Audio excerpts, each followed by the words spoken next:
Hello everyone. Welcome to this session of Textbook Super Coaching. My name is Tulika and I'm your UGC Net Paper 1 faculty. और आज हम discuss करेंगे वो important topics जो कि हैं बहुत इंपॉर्टेंट आपके एग्जाम के लिए. सो लर्नर्स, ये इन्वायरमेंट यूनिट के टॉपिक्स हैं, ऐसे टॉपिक्स जो आपके करंट अफेयर्स के भी हैं और बहुत रेलिवेंट हैं. तो आज हम ऐसे 4 टॉपिक्स को डिस्कस करेंगे. सब एक एक वन लाइनर्स हैं जो आपके लिए रिविजन करना भी बहुत ईजी हो जाएगा.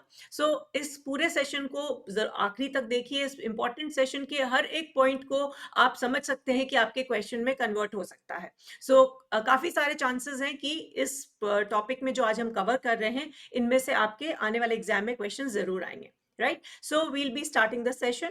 बिफोर दैट लर्नर्स, ये मेरा टेलीग्राम ग्रुप है. आप लोग में से जो भी स्टूडेंट्स यूजीसी नेट की तैयारी कर रहे हैं इस टेलीग्राम ग्रुप को जरूर से ज्वाइन कर लीजिए ताकि आपको सारी इंपॉर्टेंट अपडेट्स मिलती रहे.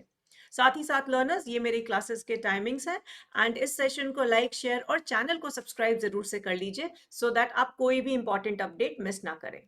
सो लर्नर्स, सबसे पहले जो हम बात करेंगे वो है क्योटो प्रोटोकॉल की. अगर लास्ट ईयर आपने देखा होगा एग्जाम में तो क्योटो प्रोटोकॉल से काफी सारे क्वेश्चंस आए थे. तो इससे रिलेटेड कुछ ऐसे पॉइंट्स जो आपको एक रिवीजन कर लेना है वो हम आज डिस्कस करेंगे. कई बार हम बहुत सारे अग्रीमेंट्स और प्रोटोकॉल्स पढ़ लेते हैं तो सब एक तरह से मिक्सड अप हो जाता है. तो इसको आपने ऐसे समझना है कि क्योटो प्रोटोकॉल जो है इसे 1997 में अडॉप्ट किया गया था. अब अडॉप्ट और फोर्स के बीच में काफी लंबा गैप था क्योंकि इसके जो रेटिफिकेशन के प्रोसेस हैं, इसकी जो सारी टेक्निकलिटीज थी वो काफी कॉम्प्लिकेटेड थी और इस वजह से ये 16 फरवरी 2005 में फोर्स में आया था. That means there was a huge gap in between. Now अभी के समय में 192 पार्टीज है जो कि क्योटो प्रोटोकॉल के साथ एसोसिएटेड है. अब क्योटो प्रोटोकॉल के पास जितनी भी कंट्रीज होती हैं उन पे वो क्या डालता है, लीगली बाइंडिंग टारगेट डालता है. यानी कि जो अगर आपने साइन कर दिया तो आपको उनके अनुरूप करना होगा. ठीक है, अब ये किसके अंतर्गत आता है? UNFCCC यानी कि United nation framework convention on climate change जो है वो क्योटो प्रोटोकॉल से काम करवाता है. उसी के अंतर्गत इसे स्टार्ट किया गया था. अब बेसिकली इनका फोकस रहता है इंडस्ट्रियलाइज्ड कंट्रीज पे और ऐसी इकोनॉमीज में जो कि ट्रांजिशन में, यानी कि जो आज नहीं तो कल इंडस्ट्रियलाइज्ड कंट्रीज बन जाएंगी, जिनको हम डेवलपिंग कंट्रीज भी कहते हैं. इन पे फोकस रहता है कि आप अपनी ग्रीन हाउस गैसेस का एमिशन कम करें ताकि, और वो सारे आपके जो टारगेट्स दिए गए, आपको जो इंडिविजुअल टारगेट्स दिए गए हैं उसके अनुरूप कम करें.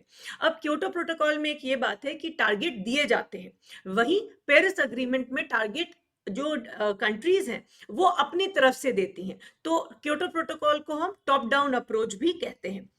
क्योटो प्रोटोकॉल में जितनी भी बातें होती हैं वो इनके एनेक्स बेस्ड स्ट्रक्चर पे होती है, यानी कि इन्होंने सारी कंट्रीज को एनेक्सचर्स में डाल के रखा है और जो भी बात फॉलो की जाती है वो एनेक्सचर्स के अकॉर्डिंगली ही की जाती है. ये ज्यादातर जो पुअर कंट्रीज हैं उनको किसी तरह का बाइंड नहीं करती है, ये सिर्फ और सिर्फ डेवलप्ड कंट्रीज को बाइंड करती है और उनपे काफी हैवी बर्डन दे देती है कि आपको क्या करना है, अपने सारे एमिशंस को रिड्यूस करना है, कम करना है. क्योंकि इनका मानना है कि ये जो डेवलप्ड कंट्रीज हैं इन्होंने ही ज्यादा जो green house gases emission atmosphere में उनकी वजह से ही है. साथ ही साथ जब भी हम क्योटो प्रोटोकॉल की बात करते हैं तो 3 market mechanisms are very important. First is your international emission trading. तो इंटरनेशनल एमिशन ट्रेडिंग में क्या होता है, आपका जो कार्बन एमिशन होता है उसकी ट्रेडिंग की जाती है. दूसरा है आपका क्लीन डेवलपमेंट मैकेनिज्म और तीसरा है आपका जॉइंट इंप्लीमेंटेशन. जॉइंट इंप्लीमेंटेशन का क्या मतलब होता है? जॉइंट इंप्लीमेंटेशन के केस में जो भी हेल्पिंग कंट्री होती है वो दूसरी कंट्री के साथ मिल के काम करती है. और क्लीन डेवलपमेंट मैकेनिज्म में ये जो हमारी डेवलप्ड कंट्रीज है पूरी तरह से उनका ये दारोमदार होता है कि उन्हें किस तरह से चीजों को एग्जीक्यूट कराना है. और इंटरनेशनल एमिशन ट्रेडिंग में कार्बन की ट्रेडिंग की जाती है जो कि इंटरनेशनल मार्केट में होती है. Next topic which will cover is COP29. आप लोगों को पता है रिसेंटली अभी COP29 कंक्लूड हुआ है और उसमें जो सबसे बड़ी बात निकल के आई थी वो थी क्लाइमेट फाइनेंस को लेके, और वही जाके ये बात काफी हद तक अटक भी गई थी. अगर आपने देखा होगा मैंने पहले भी COP29 पे एक कवरेज दी थी जिसमें मैंने ये मेंशन किया था कि इंडिया का क्या स्टैंड था और बाकी कंट्रीज ने किस तरह से उस पर रिएक्ट किया था. सो कुछ ऐसे पॉइंटर्स हैं जो आपको अब याद रखने हैं एग्जाम पॉइंट ऑफ व्यू से. सो COP29 कहाँ हुई थी? बाकू अजरबैजान में हुई थी. और ये इसका जो फोकस था पूरी तरह से, इसका अगर सेंटर पॉइंट किया तो वो क्लाइमेट फाइनेंस था. तो इनका प्लानिंग था कि हम एक NCQG बनाएंगे. अब NCQG क्या है?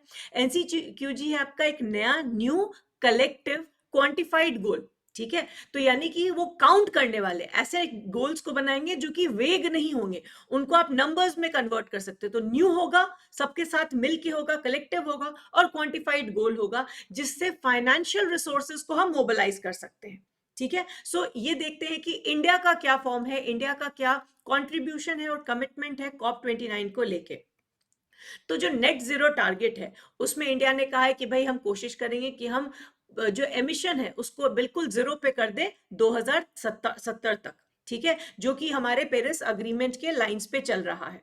साथ ही साथ जो कमिटमेंट है उनका, इन्होंने कहा है कि हम बैलेंस करेंगे अपनी प्रायोरिटीज को, सस्टेनेबल प्रैक्टिसेस भी करेंगे और कोशिश करेंगे कि हम अपना नेट जीरो टारगेट को अचीव कर सकें।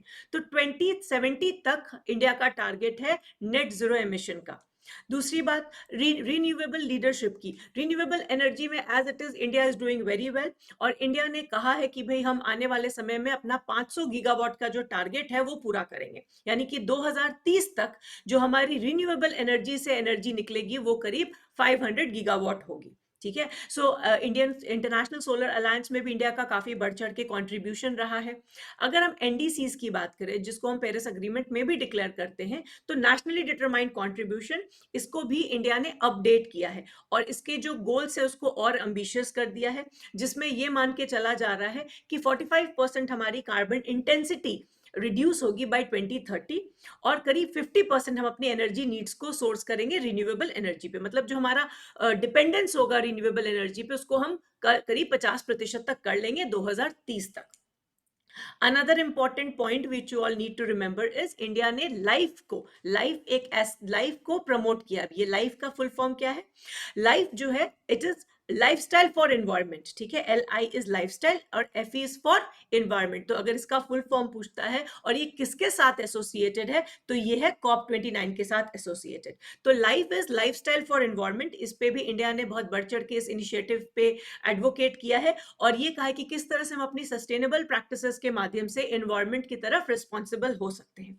एक और चीज जो आप लोगों ने याद रखनी है वो है COP29 की थीम। तो इट इज इन्वेस्टिंग क्योंकि यहाँ पे climate finance had been the main goal, so investing in a livable planet for all, so ये आप लोग को याद रखनी है। लर्नर्स, अभी हमने बात की है रिन्यूएबल एनर्जी की, तो ये जानना भी बहुत जरूरी है कि अभी रिन्यूएबल एनर्जी के लाइंस पे क्या क्या काम हो रहा है, तो we'll cover that also. But before that learners, हमारे कोर्सेज पे बहुत ह्यूज डिस्काउंट्स हैं और इसी में हम क्रिसमस कार्निवल के अंतर्गत आपको दे रहे हैं हमारे कोर्स, जो कि जून 2025 तक वैलिड है at a deep discounted price if you use my faculty code Tulika are.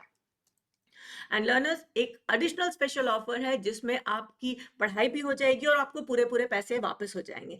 Yes learners, तो अगर आप इनरोल होते हैं एक साल के कोर्स के लिए, यानी कि 12 मंथ्स का कोर्स अगर आप अभी लेते हैं 26 तक, so in that case you are going to get 100% cashback अगर आपका जून में एग्जाम क्लियर होता है। सो इन बातों का ध्यान रखिएगा, आपको JRF या नेट क्लियर होने पर आपको पूरा कैशबैक मिल जाएगा। लर्नर्स, हमारी फाउंडेशन बैच की क्लासेस जा रही हैं लाइव, जिसमें हम पेपर 1 और पेपर 2 बिल्कुल फाउंडेशन से तैयारी कराते हैं, जो आपके अपकमिंग एग्जाम्स के लेटेस्ट पैटर्न को ध्यान में रख के बनाई गई है। You get books as well as PhD mentorship.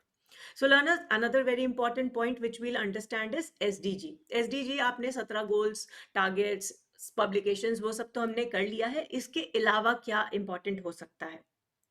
तो SDG में 5 पिलर्स हैं, ठीक है। 5, what are the 5 pillars of SDG? People, prosperity, planet, peace and partnership. तो ये 5 P's हैं। तो अगर इस तरह का कोई क्वेश्चन आता है तो what are the 5 P's of SDG? तो लोग हैं, ऑब्वियसली लोग हैं, लोगों की प्रॉस्पेरिटी है, लोग कहाँ रह रहे हैं, प्लैनेट में रह रहे हैं, और पीस और पार्टनरशिप के साथ रह रहे हैं। तो ये 5 P's को एम करता है SDG, ठीक है। अब SDG के हिसाब से लाइंस पे इंडिया कहाँ अच्छा परफॉर्म कर रहा है और कहाँ बुरा परफॉर्म कर रहा है। तो गोल 13 जो कि क्लाइमेट एक्शन है, उसमें काफी इंप्रूवमेंट है, काफी सुधार आया है अगर हम SDG इंडिया इंडेक्स की बात करें तो पहले इनका जो परफॉर्मेंस मार्क्स था वो 54 था, अब वो 67 हो गया है, तो 4 फ्रंट रनर की कैटेगरी में आ गए हैं। सो काफी अच्छा हो रहा है। साथ साथ डिजास्टर प्रिपेयर्डनेस पे भी इंडिया बहुत अच्छा काम कर रहा है। इलेक्ट्रिसिटी जनरेशन पे भी काफी थ्रस्ट है and that is also improving. तो ये कुछ एरियाज है जहां पे इम्प्रूवमेंट मेजर है। सो गोल 7 और गोल 13 ये दो एरियाज में सिग्निफिकेंट इम्प्रूवमेंट हमें देखने को मिली है। अफोर्डेबल एनर्जी में भी हाईएस्ट स्कोर है सारे एसडीजीज के कंपैरिजन में, जिसमें जो स्कोर है वो 51 से सीधे 96 पे चला गया। तो अगर पूछा जाए कभी किसी में कि सबसे ज्यादा कौन सा गोल है जो प्रोग्रेस किया है एज पर 2024 रिपोर्ट, सो गोल 7 जो कि अफोर्डेबल एंड क्लीन एनर्जी की बात कर रहा है। इसमें 100% हाउस होल्ड्स को इलेक्ट्रिसिटी मिली है अंडर सौभाग्य स्कीम। तो ये कुछ कुछ पॉइंटर्स आपने याद रखने हैं। जो कौन से ऐसे पॉइंट्स है जहां पे it is not performing very good, तो वो है हमारा जेंडर इक्वालिटी। अगर हम सारे गोल्स के कंपैरिजन बात करें तो इसका सबसे लोएस्ट स्कोर रहा है। बहुत मार्जिनल इंक्रीज इसमें देखने को मिला है। और ऐसे इश्यूज जैसे कि sex ratio at birth, women owning land and assets, employment, labour force participation, ये सब अभी भी एरियाज ऑफ कंसर्न है, खास करके ऐसे स्टेट्स में जहां पे सेक्स रेशियो लो है। Another most important topic is your renewable energy. तो अभी के हिसाब से ये आपको जो मैं डेटा शेयर कर रही हूँ वो अक्टूबर 2024 के हिसाब से है। तो हमारी एनर्जी मिक्स में रिन्यूएबल एनर्जी का कितना है और रिन्यूएबल एनर्जी मिक्स में बाकी सारे एनर्जीज का कितना शेयर है उसको समझना है। तो इंडिया की जो रिन्यूएबल एनर्जी है वो 200 गीगावाट के माइलस्टोन को उसने क्रॉस कर लिया है इस अक्टूबर 2024 में। तो ये अब अगर आपसे पूछा जाए कि इंडिया में रिन्यूएबल एनर्जी कितनी गीगावाट प्रोडक्शन होता है, तो 200 गीगावाट होने लगा है। ठीक है। सो अगर हम टोटल कैपेसिटी की बात करें तो 46% जो है हमारा वो रिन्यूएबल से आ रहा है, जो पहले काफी कम हुआ करता था। There has been a significant increase. अगर हम टोटल बात करें कि टोटल एनर्जी कितनी प्रोड्यूस होती है, तो वो होती है आपकी 452 गीगावाट के आसपास। ठीक है, 452-53 गीगावाट आपकी टोटल एनर्जी प्रोडक्शन है। इसमें 200 गीगावाट जो है वो रिन्यूएबल से आ रही है। अब रिन्यूएबल में भी कितना कितना किसका शेयर है, तो ये एनर्जी मिक्स का कॉन्सेप्ट आपको अच्छे से पता होना चाहिए। तो 200 गीगावाट में करीब 90 गीगावाट जो है, 50% के आसपास जो है आपका सोलर का कंट्रीब्यूशन है। तो 90.76 gigawatt is your solar. Wind power की अगर हम बात करें तो उसका भी काफी कंट्रीब्यूशन है, 47%, 47.36 गीगावाट आपका विंड है। हाइड्रो इलेक्ट्रिसिटी में दो सेगमेंट है, large projects as well as small projects. So larger project जो है वो करीब 46.92 और छोटे हाइड्रो प्रोजेक्ट्स भी थोड़ा बहुत कंट्रीब्यूट कर रहे हैं, करीब 5 गीगावाट जो है वो छोटे हाइड्रो प्रोजेक्ट से कंट्रीब्यूशन आ रहा है।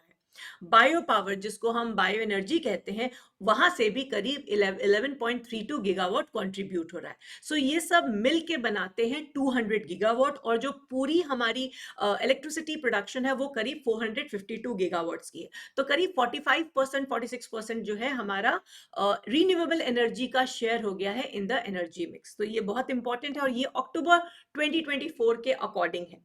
सो learners, this was all for today's session. आज जितनी भी टॉपिक्स को हमने कवर किया ये एग्जाम पॉइंट ऑफ व्यू से काफी इंपॉर्टेंट है। हर एक पॉइंट को अच्छे से समझ के रिवाइज जरूर कर लीजिएगा अपने एग्जाम्स के लिए। I hope this piece of information was useful for all of you. तो इस इंपॉर्टेंट सेशन को लाइक, शेयर और सब्सक्राइब जरूर से कीजिएगा और कमेंट्स में मुझे बताइएगा और कौन से टॉपिक्स है जो आप लोग फाइनल मोमेंट्स में रिवाइज करना चाहते हैं और which unit you want me to cover. So thank you so much everyone for watching. Bye bye.